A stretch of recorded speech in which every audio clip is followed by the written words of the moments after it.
विचारधारा अलग है। जो स्थानीय विधायक हैं मैडम श्वेता जी, लेकिन पढ़ी लिखी हम उनको मानते हैं और है भी, लेकिन हमको उनका आज का ये जो व्यवहार उनके और उनके समर्थकों द्वारा जो हुआ, हमारी गाड़ी को रोका गया, हमारे खिलाफ जो उन्होंने होटिंग किया, ये आश्चर्यजनक है। अब मान के चलिए हमारे जगह अगर ढुलू महतो होते माननीय सांसद, तो क्या उनको रोकने का अधिकार है? नहीं। उनको जानना चाहिए कि हम डुमरी विधायक की हैसियत से बोकारो नहीं आए हैं, हम जेलकेम पार्टी के केंद्र अध्यक्ष होने के नाते यहाँ आए हैं और इस विधानसभा से हमें भी सम्मानजनक 40,000 मत प्राप्त हुए हैं।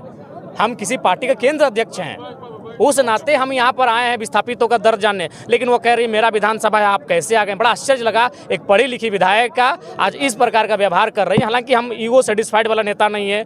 उनके समर्थकों ने जो हमारी गाड़ी को रोका, हमारी गाड़ी को धक्का मुक्की करने का काम किया, ठोका, उस चीज़ को हम भूल जाते हैं। चूँकि हम यहाँ विस्थापितों जो बेटा मर गया है, शहीद हो गया है, उसे न्याय दिलाने आए हैं। कि जो अधिकारी हैं उनको सड़क पर बिल्कुल, जो BSL के अधिकारी हैं उनको सड़क पे निकालना चाहिए और चप्पल जूते मारना चाहिए। बिल्कुल सही। उससे क्या होगा? एगो छोटा मोटा केस होगा मौत से, तो लेकिन वो सबक सिखाने की आवश्यकता है।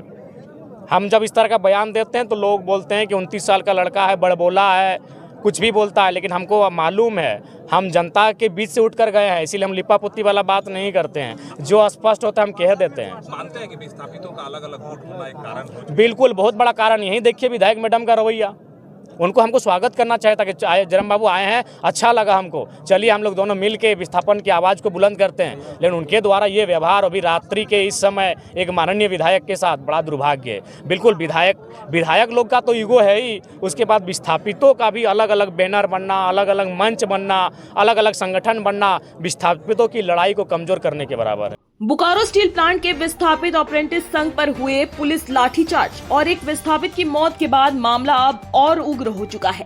इस घटने ने सिर्फ विस्थापितों को नहीं बल्कि झारखंड की राजनीति को भी हिला दिया है। दो बड़े चेहरे कांग्रेस विधायक श्वेता सिंह और डुमरी विधायक जयराम महतो अब आमने सामने हैं और उनके बीच सीधा टकराव देखने को मिल रहा है।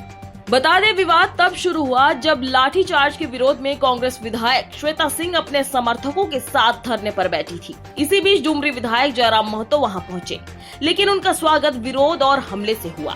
श्वेता सिंह के समर्थकों ने जयराम महतो की गाड़ी को घेर दिया और जमकर नारेबाजी की। स्थिति इतनी बिगड़ गई कि उनकी गाड़ी पर हमला भी कर दिया गया। श्वेता सिंह खुद इस विरोध प्रदर्शन में शामिल रही और जयराम महतो को घेरने में कोई कसर नहीं छोड़ी।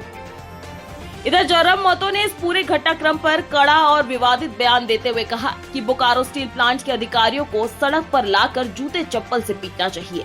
यह अधिकारी विस्थापितों के साथ अन्याय कर रहे हैं और अब लाठीचार्ज में उनकी हत्या तक करवा दी।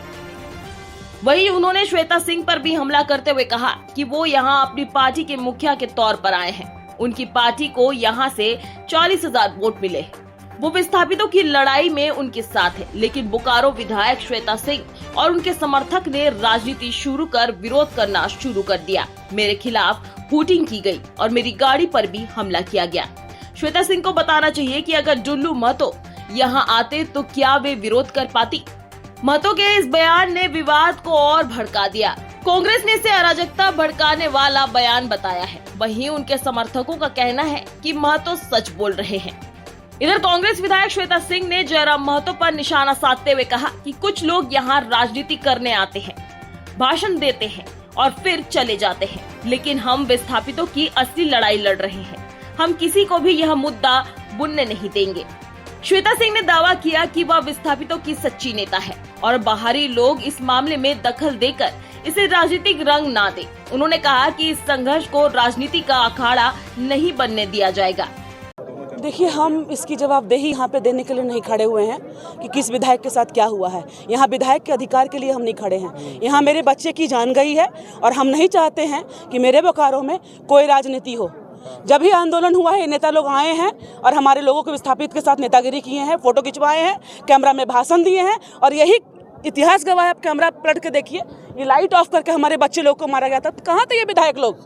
क्यों नहीं आए? हम विधायक के तौर पे यहाँ आज नहीं खड़े हैं, हम एक माँ के तौर पे खड़े हैं। जो प्रेम मेरा लड़का मरा है, हम उसके लिए खड़े हैं। ये आंदोलन कर रहे हैं हम लोग। कितने लोगों की मौत हो चुकी है? अभी तक एक बच्चे की मौत हुई है और एक बच्चा बहुत सीरियस ICU में है। अभी तक की यही खबर है। आप उसकी खबर ले लें? बिल्कुल, हर पल मेरे पास खबर आ रहा है और जितने लोग घायल हैं, बहुत लोग घायल हैं। बोकारो अब एक राजनीतिक युद्ध क्षेत्र बन चुका है। यहाँ सिर्फ लाठीचार्ज का मुद्दा नहीं बल्कि दो बड़े नेताओं का सीधा टकराव भी देखने को मिल रहा है। अब ये देखना है कि यह राजनीतिक लड़ाई का अंजाम क्या होगा और विस्थापितों को न्याय मिल पाएगा या नहीं। बने रहिए मुनादी लाइव के साथ।